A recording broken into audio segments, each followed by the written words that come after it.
Market లో invest చేసి మీ డబ్బులు డబుల్ చేసుకోవాలనుకుంటున్నారా? సుందరరామిరెడ్డి గారి లైవ్ సెమినార్ కి అటెండ్ అవ్వండి. హలో నమస్తే, వెల్కమ్ టు సుమన్ టీవీ. ప్రస్తుతం మనతో పాటు motivational speaker and personality development coach Ram మెట్టు గారు ఉన్నారు. వీరితో ఈరోజు కొన్ని విషయాల గురించి మనం డిస్కస్ చేద్దాం. హలో అండి రామ్ గారు, నమస్తే. నమస్తే.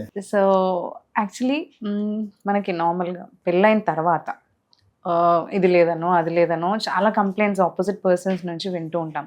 మెయిన్లీ ఆడవాళ్ళ దగ్గర నుంచి నన్ను అర్థం చేసుకోవట్లేదనో, లేదంటే నాకు కావాల్సిన నీడ్స్ లేదనో, and that is leading to like అన్ని వేరే ఇంకా సర్కిల్ తన చుట్టూ ఉన్న సర్కమ్స్టాన్సెస్ మీద కూడా అది ఎఫెక్ట్ చూపిస్తూ ఉంటుంది యాక్చువల్లీ. సో నా క్వశ్చన్ ఏంటంటే, అసలు పెళ్ళైన తర్వాత వాట్ డస్ అంటే ఒక భార్య ఒక హస్బెండ్ నుంచి ఏం ఎక్స్పెక్ట్ చేస్తుంది అసలు? షూర్ అండి. So there are many things అండి దట్ మ్యాన్ విమెన్ నుంచి ఎక్స్పెక్ట్ చేస్తారు అండ్ విమెన్ మ్యాన్ నుంచి కూడా ఎక్స్పెక్ట్ చేస్తుంటారు, ఎస్పెషలీ వైఫ్ అండ్ హస్బెండ్ రిలేషన్లో. So let us focus on what women expects first, because generally ఏంటంటే if you take care of women in the entire family, ఆ family మొత్తం ఏంటంటే like the relationships కానివ్వండి, లేకపోతే the progress in the family, ఇవన్నీ కూడా next లెవెల్లో ఉంటాయి అనమాట. సో విమెన్ కి ప్రైమ్ ఇంపార్టెన్స్ ఇవ్వడం ఇంపార్టెంట్ కాబట్టి let us talk about the expectations of wife. So first of all, most important thing that she expects is care and love andi. That is the very first thing that she expects. So general ga entante అబ్బాయిలకి అది అలవాటు ఉండదు. Like you know right from the చిన్నప్పటి నుంచి చెప్పాలి అని అంటే, నువ్వు తిన్నావా, ఇప్పుడు సపోజ్ వాళ్ళ పేరెంట్స్ ఎక్కడికైనా వెళ్ళారనుకోండి, ఊరికి వెళ్ళారు అట్లా ఉన్నా, సో రీచ్ అయ్యావా, లేకపోతే మీరు తిన్నారా, ఇవన్నీ వీళ్ళు ఫోన్ చేసి అడిగేది జనరల్ గా అబ్బాయిలకి తక్కువ ఉంటుంది. కానీ ఇదేమవుతుందంటే పెళ్ళైన తర్వాత సేమ్ థింగ్ ఇప్పుడు వైఫ్ తోటి అయింది అనుకోండి. సపోజ్ వైఫ్ పుట్టింటికి వెళ్ళింది, లేదంటే ఎక్కడికి వెళ్ళింది, ఇప్పుడు హస్బెండ్ ఫోన్ చేసి అడగట్లేదని దిగులు పడతా ఉంటారు తను. లైక్ అంటే ఏంటి, నా మీద కన్సర్న్ లేదా, నా మీద కేర్ లేదా అనేసి. సో మీకు కన్సర్న్ కేర్ ఉండొచ్చు, బట్ అది చూపియాలి అంటే the very first thing that you have to do is you have to put it in to the action. So మనం ఏంటంటే ఫస్ట్ ఆఫ్ ఆల్ వాళ్ళు ఎక్స్పెక్ట్ చేసే ఈ కేర్, లవ్ అండ్ అఫెక్షన్ ఏదైతే ఉందో that should be at the right place. That is the first thing. Second thing that she expects is understanding. So జనరల్గా ఏమవుతుంది అని అంటే, ఈ నన్ను అర్థం చేసుకునే వాళ్ళు కావాలి అనేది విమెన్కి చాలా ఉంటుందండి. And very few women are lucky enough to get husbands who are understanding enough.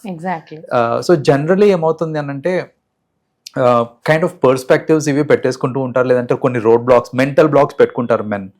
దానివల్ల ఏమవుతుందంటే even if women wants to do something, దాన్ని వాళ్ళు అర్థం చేసుకోలేరు అన్నమాట. ఫర్ ఎగ్జాంపుల్ ఇప్పుడు ఒక విమెన్కి ఆస్పిరేషన్ ఉండొచ్చు, like she wants to be so like you know ఏదైనా డెసిగ్నేషన్ చేయాలి అనేసి, లేకపోతే ఏదైనా కోర్స్ నేర్చుకోవాలి, ఏదైనా ప్రొఫెషన్లో ఎక్సెల్ అవ్వాలనుకుంటున్నాం. సో ఇలాంటి విషెస్ తనకి ఉండొచ్చు. A man should understand this. So ఆ హస్బెండ్ అండర్స్టాండ్ చేసుకొని దానికి కరెక్ట్గా సపోర్ట్ అనేది మ్యాన్ ఇవ్వగలిగితే that wife will be very happy. So అలా కాకుండా నీకెందుకు ఇప్పుడు ఈ టైంలో పెళ్ళైపోయింది కదా, పిల్లల్ని చూసుకోవచ్చు కదా, సో ఇలాంటి మాటలు మాట్లాడడం వల్ల ఏమవుతుంది అని అంటే she feels that in a way నా బాధ, లేకపోతే నా ఎయిమ్, నా ఆస్పిరేషన్ ఇవన్నీ ఎవరు అర్థం చేసుకోవట్లేదు.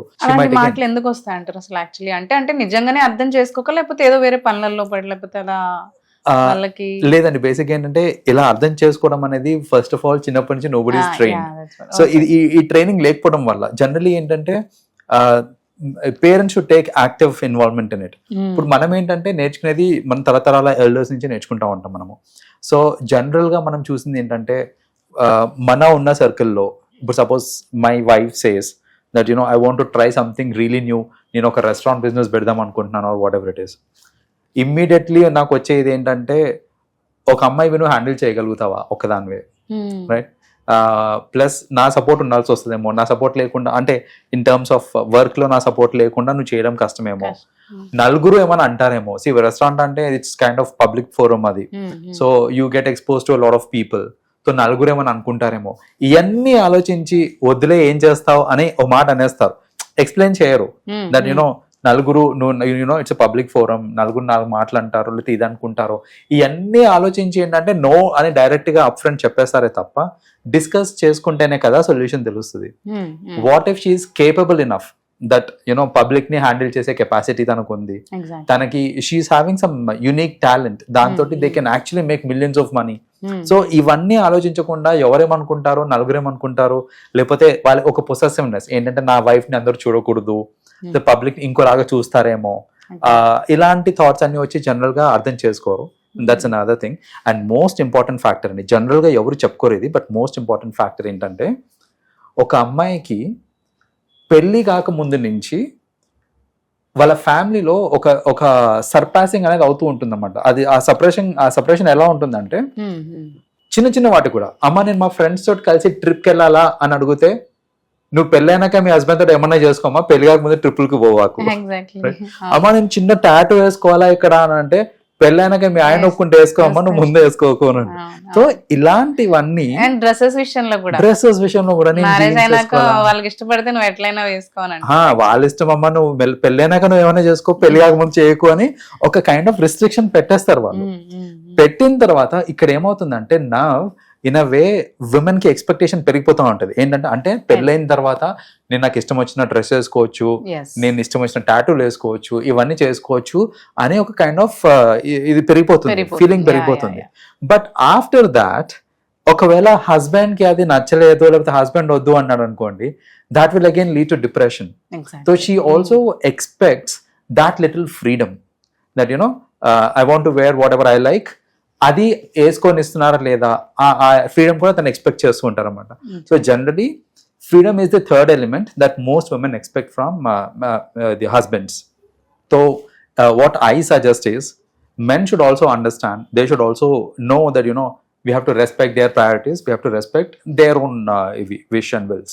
So respect చేసి ఇక్కడ నాకు ఒకటి అర్థం కాని విషయం ఏంటంటే పర్మిషన్ అంటారు చూడండి, నాకు అది నచ్చదండి.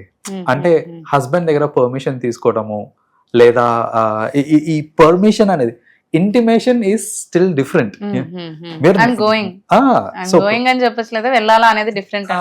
నేను సో పర్పస్ కి వెళ్తున్నాను, మా ఫ్రెండ్స్ తోటి వెళ్తున్నాను, సో ప్లేస్ కి వెళ్తున్నాను, ఈ డేట్ టు ఈ డేట్స్ కన్వీనియంటా, ఇది ఓకే కదా అని అడుగుతాం వేరు, నేను వెళ్ళొచ్చా అని అడగడం వేరు.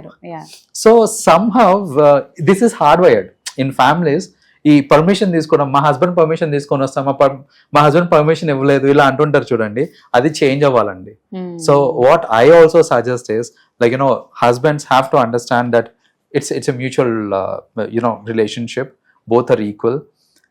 ఒకరికి ఒకరు పర్మిషన్ తీసుకోవడం కాదు, కొందరు హస్బెండ్స్ కూడా అంటూ ఉంటారు మా వైఫ్ దగ్గర పర్మిషన్ తీసుకుని వస్తాను అనేసి. పర్మిషన్ ఏంటండి, అది ఏదో స్కూల్లో ప్రిన్సిపల్ దగ్గర తీసుకున్నట్టు ఉంటుంది.